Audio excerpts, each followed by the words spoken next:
ನಮ್ಮ ಹಿರಿಯರು ನಂಬಿಕೊಂಡು ಬಂದ ಶಾಸ್ತ್ರ ಸಂಪ್ರದಾಯಗಳು. ಕೆಲವು ವಿಷಯಗಳ ಬಗ್ಗೆ ನಮಗೆ ಮಾಹಿತಿ ಇಲ್ಲದಿದ್ದಾಗ ನಾವು ತಪ್ಪು ಮಾಡುವ ಸಂಭವ ಇರುತ್ತದೆ. ನಮ್ಮ ಹಿರಿಯರು ನಂಬಿಕೊಂಡು ಬಂದ ಶಾಸ್ತ್ರದ ಪ್ರಕಾರ ಕೆಲವು ವಿಷಯಗಳನ್ನು ನಾವು ಪಾಲಿಸದೆ ಹೋದರೆ ನಮಗೆ ಕೆಡಕಾಗುತ್ತದೆ. 1. ಜ್ಯೇಷ್ಠ ಮಾಸದಲ್ಲಿ ಜ್ಯೇಷ್ಠ ನಕ್ಷತ್ರದಲ್ಲಿ ಹುಟ್ಟಿರುವ ಜ್ಯೇಷ್ಠ ಮಕ್ಕಳ ಅಂದರೆ ಹಿರಿಯ ಮಕ್ಕಳ ವಿವಾಹವನ್ನು ಎಂದಿಗೂ ಮಾಡಬಾರದು. 2. ಒಂದೇ ವರ್ಷದಲ್ಲಿ ಪುತ್ರನ ವಿವಾಹ ಮಾಡಿ ಪುತ್ರಿಯ ವಿವಾಹ ಮಾಡಬಾರದು. 3. ಒಂದೇ ವರ್ಷ 3 ಶುಭ ಕಾರ್ಯಗಳನ್ನು ಮಾಡಬಾರದು. 4. ವಿವಾಹ ಮಾಡಿದ ಸ್ವಲ್ಪ ದಿನಗಳಲ್ಲಿಯೇ ಗೃಹ ಪ್ರವೇಶ ಮುಂಜಿ ಚೌಳ ಮಾಡಬಾರದು.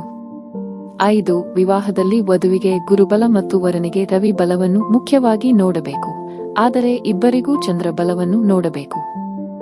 6. ಮನೆಯಲ್ಲಿ ಸ್ತ್ರೀಯರು ಗರ್ಭಿಣಿ ಇರುವಾಗ ಮನೆ ಕಟ್ಟುವುದು, ಬಾವಿ ತೆಗೆಯುವುದು, ಚೌಳ ಇತ್ಯಾದಿ ಮಾಡಬಾರದು. 7. ಒಂದೇ ತಾಯಿಯ ಹೊಟ್ಟೆಯಲ್ಲಿ ಹುಟ್ಟಿದ ಅಕ್ಕ ತಂಗಿಯರನ್ನು ಒಂದೇ ತಾಯಿಯ ಹೊಟ್ಟೆಯಲ್ಲಿ ಹುಟ್ಟಿದ ಅಣ್ಣ ತಮ್ಮನಿಗೆ ಕೊಡಬಾರದು. 8. ಮನೆಯಲ್ಲಿ ಕುಲದೇವರ ಮೂರ್ತಿ ಇಟ್ಟು ಪೂಜಿಸುವುದು ತುಂಬಾ ಉತ್ತಮ. 9. ಸಗೋತ್ರದಲ್ಲಿ ವಿವಾಹವನ್ನು ಮಾಡಬಾರದು. 10. ಮಂಗಳವಾರ ಮಗಳನ್ನು ಗಂಡನ ಮನೆಗೆ, ಶುಕ್ರವಾರ ಸೊಸೆಯನ್ನು ತವರ ಮನೆಗೆ ಕಳಿಸಬಾರದು. 11. ಮಂಗಳವಾರ ಶನಿವಾರ ಸಾಲ ತರಬಾರದು, ಶುಕ್ರವಾರ ಸಾಲ ಕೊಡಬಾರದು. 12. ಮಗುವಿಗೆ ಹಾಲುಣಿಸುವಾಗ ಅಡ್ಡ ಹಾಯಬಾರದು. 13. ಗಿಣ್ಣದ ಹಾಲು ಕೊಟ್ಟವರಿಗೆ ಮರಳಿ ಖಾಲಿ ಪಾತ್ರೆ ಕೊಡಬಾರದು. 14. ಸಂತಾನ ದೋಷಕ್ಕೆ ನಾಗ ಪೂಜೆ, ಬನ್ನಿ ಪೂಜೆ ಮಾಡಬೇಕು. 15. ಮನೆಯಲ್ಲಿ ಸೂತಕ ಇರುವಾಗ ಯಾವುದೇ ಪೂಜೆ ಶುಭ ಕಾರ್ಯಗಳು ಮಾಡಬಾರದು. 16. ಸ್ಮಶಾನದಿಂದ ಹಿಂತಿರುಗಿ ಬರುವಾಗ ಹಿಂದಕ್ಕೆ ನೋಡಬಾರದು.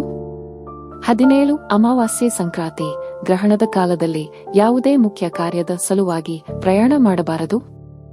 18. ಗ್ರಹಣದ ದಿನ ಮತ್ತು ಅದರ ಮರುದಿನ ಯಾವುದೇ ಶುಭ ಕಾರ್ಯಗಳನ್ನು ಮಾಡಬಾರದು. 19. ರಾತ್ರಿ ನೂತನ ಗೃಹ ಪ್ರವೇಶ ಮಾಡಬಾರದು. 20. ಕರಿ ಸಂಕ್ರಾಂತಿಯಲ್ಲಿ ಗೃಹ ಪ್ರವೇಶ ಮಾಡಬಾರದು. 21. ಅಧಿಕ ಮಾಸದಲ್ಲಿ ಶುಭ ಕಾರ್ಯಗಳನ್ನು ಮಾಡಬಾರದು. 22. ವಿಜಯದಶಮಿಯು ಗೃಹ ಪ್ರವೇಶಕ್ಕೆ ಯೋಗ್ಯವಲ್ಲ. 23. ರಾತ್ರಿ ಉಪ್ಪು ಮೊಸರು ಯಾರಿಗೂ ಕೊಡಬಾರದು. 24. ಸೂರ್ಯಾಸ್ತವಾದ ನಂತರ ಹೂಗಳನ್ನು ಮತ್ತು ಹಣ್ಣುಗಳನ್ನು ಕೀಳಬಾರದು. 35. ಸೋಮವಾರ ದಿವಸ ಹತ್ತಿಯನ್ನು ಬಿಡಿಸಬಾರದು. 32. ತಂದೆ ಮಕ್ಕಳು ಒಂದೇ ದಿನ ಕ್ಷೌರ ಮಾಡಿಸಬಾರದು. 33. ಸಂಜೆ ದೀಪ ಹಚ್ಚಿದ ಕೂಡಲೇ ಬಾಗಿಲು ಮುಚ್ಚಬಾರದು. 34. ಉಗುರು ಕತ್ತರಿಸಿಕೊಳ್ಳಲು ಬುಧವಾರ ಸೂಕ್ತವಾದ ದಿನವಾಗಿದೆ. ಈ ದಿನ ಉಗುರು ಕತ್ತರಿಸಿಕೊಳ್ಳುವುದರಿಂದ ಧನ ಲಾಭವಾಗುತ್ತದೆ, ಜೊತೆಗೆ ವೃತ್ತಿಯಲ್ಲಿ ಶುಭವಾಗುತ್ತದೆ. ಬುಧವಾರ ಜನಿಸಿದವರು ಮಾತ್ರ ಆ ದಿನ ಉಗುರು ಕತ್ತರಿಸಿಕೊಳ್ಳುವಂತಿಲ್ಲ, ಆದರೆ ಇತರರಿಗೆ ಬುಧವಾರ ಶುಭವನ್ನು ಉಂಟುಮಾಡುತ್ತದೆ.